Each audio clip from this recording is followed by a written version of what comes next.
to my workshop and studio.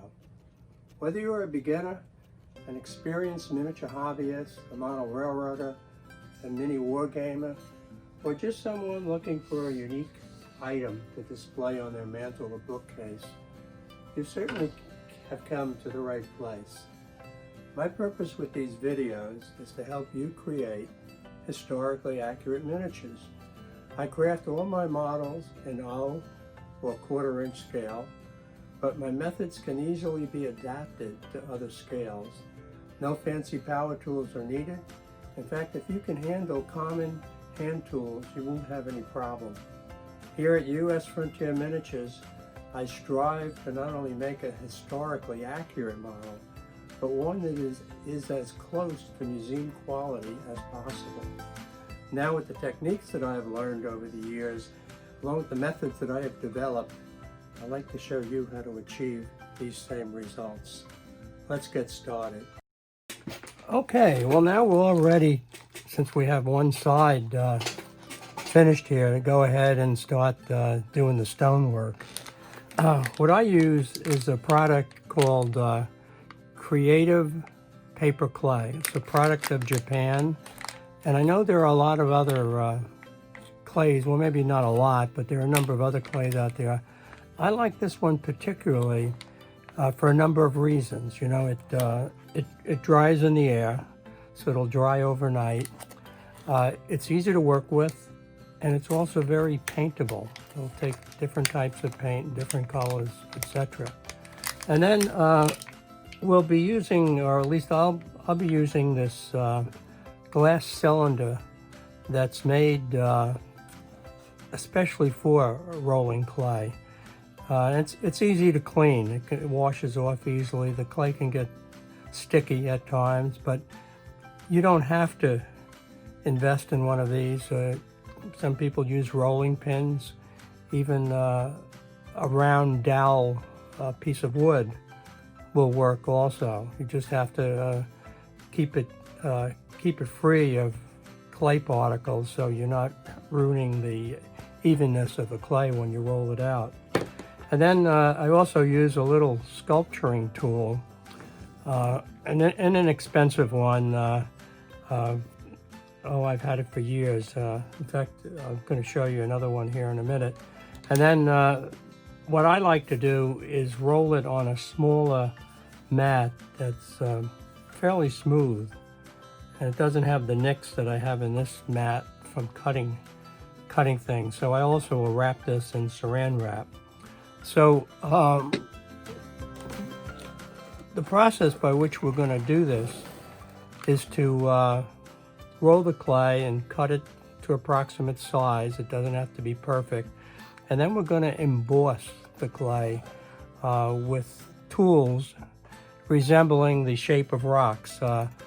I've made various tools over the years. I'll show you a couple of them. These are a couple of tools I've made from old pens. And what I'll do is just squeeze them, you know, with these long nose pliers to the shape I want. And of course, I try to get a variety of shapes. This happens to be an alligator clip that I had in my toolbox, rusting away. And then I've also made them out of some aluminum tubing here. And you can see the different shapes that I've got in these things. But you know, the favorite thing that I like to use are paintbrushes, whereby I cut off the top of the paintbrush and shape them again with the long nose pliers, and I can get a variety of shapes. In fact, for this project, I bought a new bag of artist paintbrushes. It's very economical. You can buy them very inexpensively. I think I paid $4.57 for this. And what I'm going to do is cut some of these up, and we can take a look at the different shapes that they make and the projects that they do. This is what I was telling you. I even got another sculpturing tool with this inexpensive pack of things. But as you can see, the paintbrushes are all different shapes, and of course it's a trick as to where to cut these, and I'll show you that. Let's get to it. Okay, well, I actually got 20 brushes in this little bargain kit here, and also I got 2 more sculpturing tools for both cutting and molding clay. So it's a good deal, that's for sure. Now, I mentioned there was a trick. Well, it's really a question of trial and error, but I think I've done enough of these I can make a good, reasonable guess. What the problem is sometimes you'll cut this too short and close to the piece of wood that holds the outer tin and the brush material, and it'll be solid wood after you cut it off.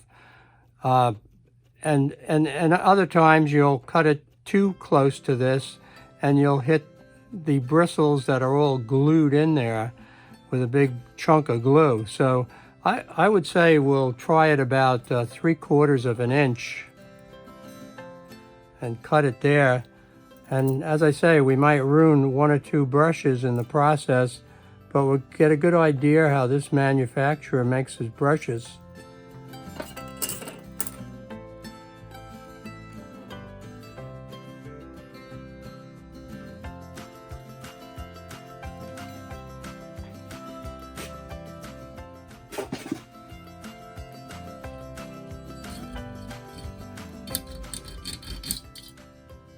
Whoops, this one broke off. Well, it's not that bad because we can use the end of it. So here's what I was telling you about with the wood. But in this case, if I would have cut it there, I would have been okay. But I can still use this as a small brush, but it has a small, of course it has a very small handle on it compared to what we really want here. So I'll try another one and try and be a little more careful.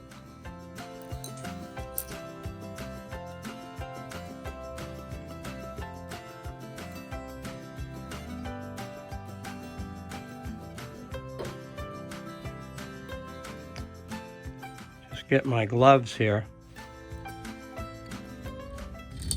Okay, here we go.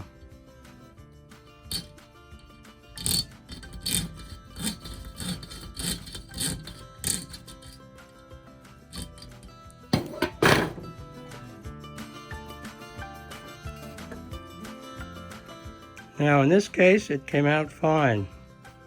Here's our tool, and there's, of course, we can change the shape of the stone. That looks like not a bad stone right there. So I'll go ahead and cut all of these up.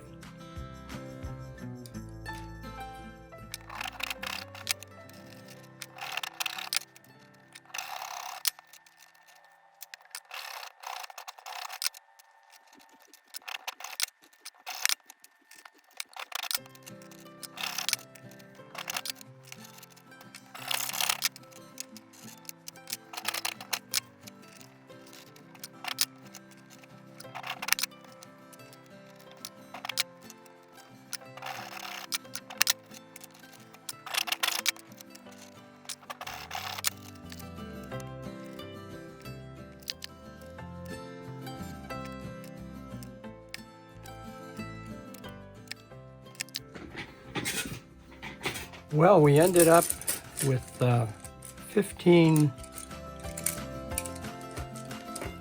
good embossing tools, and I'll hold them up here so you can see the shape and everything. I think they really came out good. I also used this wire brush on them to clean up any loose burrs and what have you. In addition, we've got 5 of the little ends where I cut too close to the wood, so I couldn't use the wood handle. But these don't look bad at all, and while they're not as convenient to use, they'll certainly do the job. The other thing, after you make these, because you can't tell how far up the brush you will come, you need to check the scale. I certainly believe scale is king when it comes to miniatures, and you should have the appropriate scale for the whole house. I mean, you don't have to, within reason, I would say. Now, here, for example, this is would be a very large stone, because it's the equivalent in a 1/4 inch or O scale. It would be the equivalent of 2 feet by about 15 inches. So that's a big stone to handle, especially when you consider it was usually a husband and wife building these stone homes by themselves. Sometimes they had help, sometimes they didn't. So we could still use this, however, maybe put a few of them on the bottom. But the others all look well within scale. Most of them are no more than the equivalent of a foot. Some of them are 9 inches. Some of them would be the equivalent of 6 inches. I once used some larger paintbrushes, which would be the equivalent, like for example, this one here would be the equivalent of 3 feet, and 3 feet by a foot, almost boulder size. But I used it for the base of a lighthouse that I built, where I imagined there would be stronger men and stronger equipment to bring these and put these boulders in place as the base for a lighthouse. So we're all set, and let's move on and roll the clay and put that on the side of our house. Well, here we go. I've got everything I need to go ahead and emboss the stones on the side of the house. I've got the tools that we made. I've got a little water to moisten the clay. You can use whenever maybe the clay breaks and you want to bring the pieces together. It works very well in just applying a little bit to the clay. I got my clay cutting tool, of course the roller. I've got the clay, got it opened already, and I've got this is what we call a Ziploc bag in America. It's a bag that seals to keep the air out, because as they tell you in the directions, this is air dry clay, and once you cut a piece off, once you open the package like I just did, you have to keep it sealed in terms of keeping the air out of it after you take the piece that you're going to work with. And then of course I've got this little cutting mat that I mentioned, and I went ahead and applied this cellophane. It's called here in America, or at least one of the big products is Saran wrap, but it's actually a cellophane. And as I think I mentioned previously, it's very good in that it gives you a surface that the clay is not going to stick on, especially if you're doing a number of sides at once, on the house. So with that, we can get going and start rolling the clay.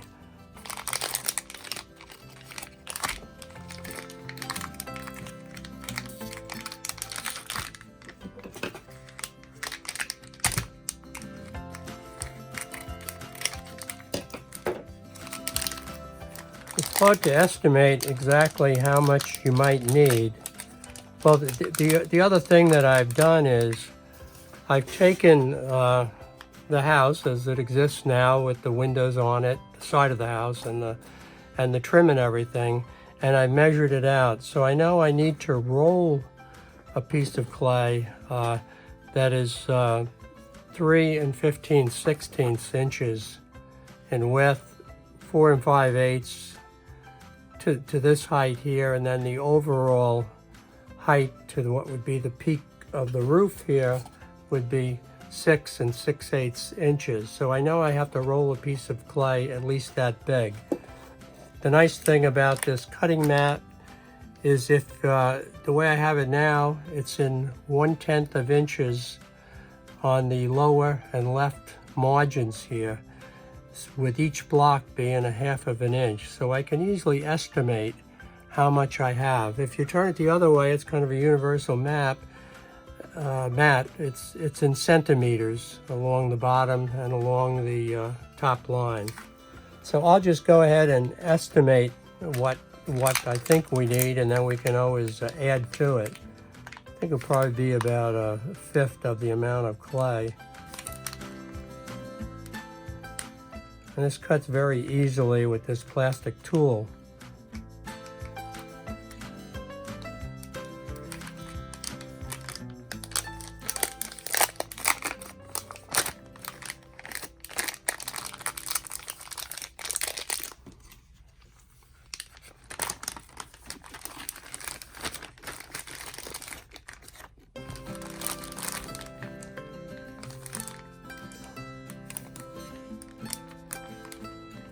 I'll seal the unused clay up.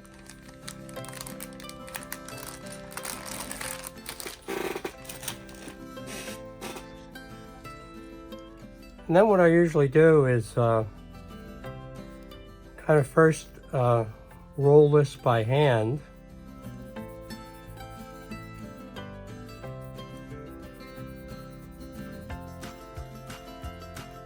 Just to get it going. It's very pliable, and it is very workable. Of course, what we want to get is about a 1/16 inch thickness to apply to the house. So we might be able to go ahead and start rolling it now.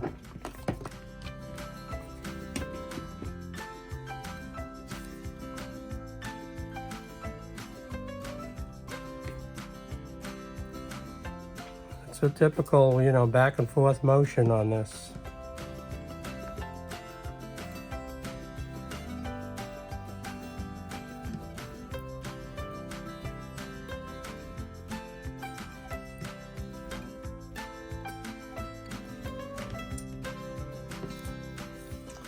Also with this cellophane, this saran wrap, you can move it very easily.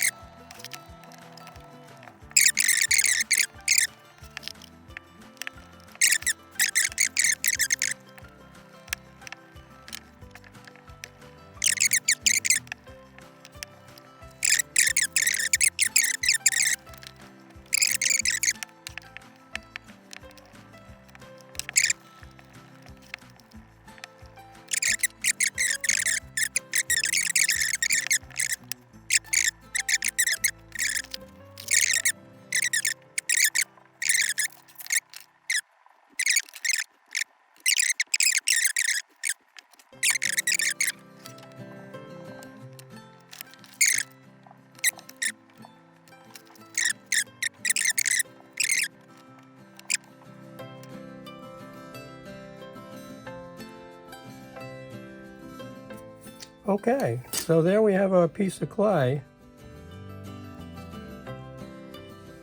As you can see, it's almost perfect for what we want to do in terms of embossing it once we glue it on. But first we'll get our house here, and we'll go ahead and cut out the openings for the windows.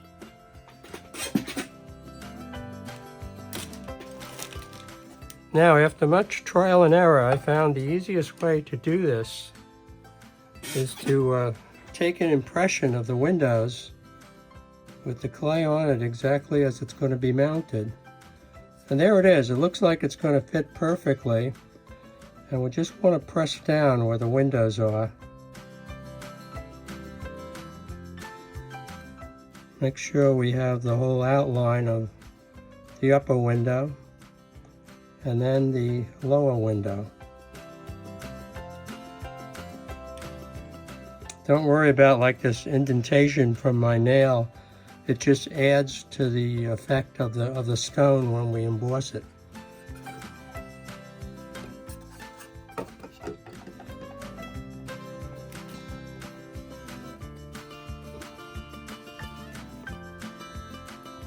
I don't know if you can see that, but I have the two outlines of the windows. This looks like the bottom ledge here, as well as here. Yeah, we have the ledges. Of course, we'll have to cut that out too. But I'll just go ahead and take one of these other tools.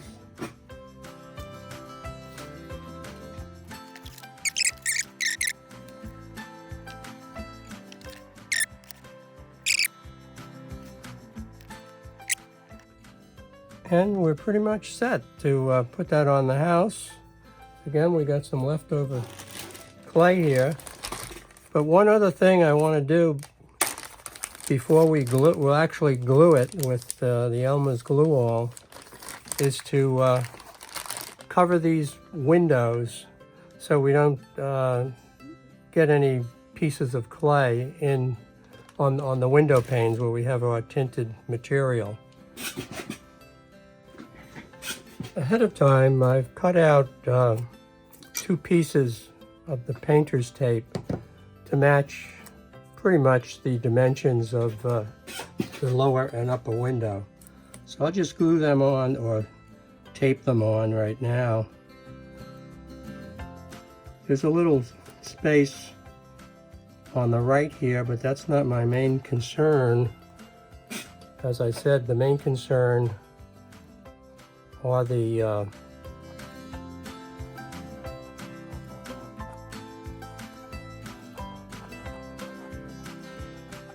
window panes.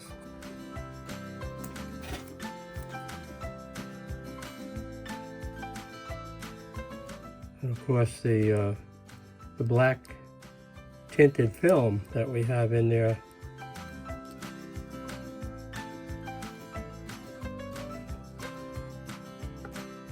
Made them a little bit long, but I think by applying them this way I'll be able to keep them okay.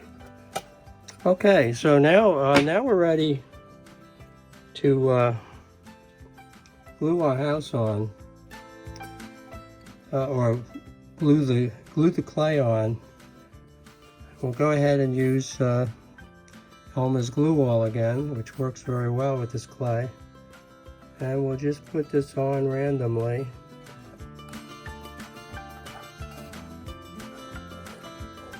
Because when the clay dries, including on the outside film here around the windows, it'll adhere to it.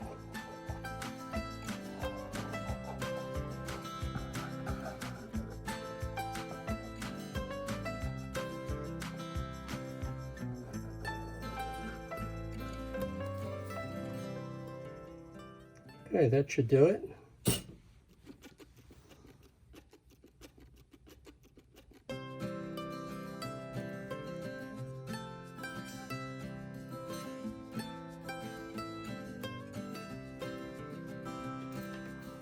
Might have to make a few adjustments.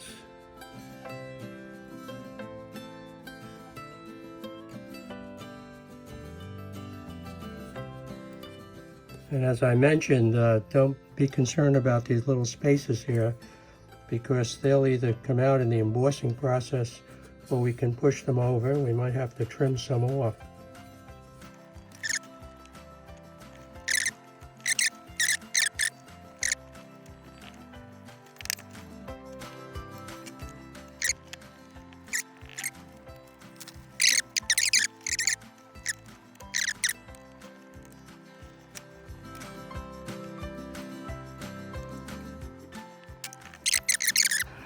Now, you might ask, how much time do we have to work with this clay since it air dries?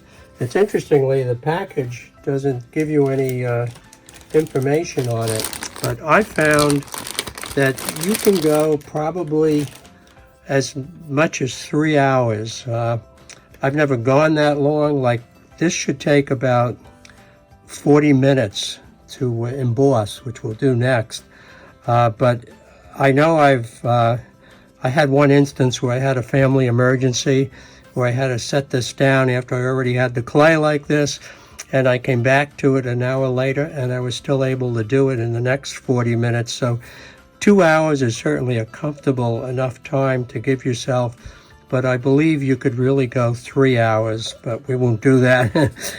Okay, now, what I want to show you is the method that we're going to use here is what the early European settlers used on the U.S. frontier. They, of course, used rubble stone, which was the stone available in the area, and of course, especially in this area, the Delaware River Valley of New York State, Pennsylvania, New Jersey, and Delaware. And the pattern that we'll use is going to be kind of a random pattern. Like you see here, this is an old stonemasonry book from 1976, actually. But in any event, it shows some of this random way of doing things. Of course, in those days, the settlers didn't have the benefit of having cut stone or what they nowadays call veneer stone. So what they did was to use the stones available and to use them in such a way that they packed into each other, because the big concern with stone walls and stone houses is gravity, the weight of the stones pulling them to the ground. But by using this method, they offset that because the points of gravity were in different directions. Here's another example of that, especially on this house right here. And they got some pretty big rocks up here in this house, larger than the size we'll be using. But in any event, we'll be embossing that way, and we'll set up our tools now to do that. Well, if you found this video useful, please give it a thumbs up below, and also subscribe. That way you can be informed of my new projects. This stone house is a complete craft project, from the top of the chimney to the display stand that it sits on. And by necessity, I've divided it into 6 parts according to the sequence that I built it in. So if you're going to build one of these for yourself, I certainly recommend that you view the other 5 videos. Don't forget to get a free copy of the house plan drawings below, plus the supplies list and the list of tools that I use. In case you can't get some of these items locally, I've also furnished links for you to obtain them. Lastly, I invite you to visit my Etsy shop, where you can see examples of other models that I've made. See the link below. Good luck with your own build, and if you have any questions, ask them in the comments section.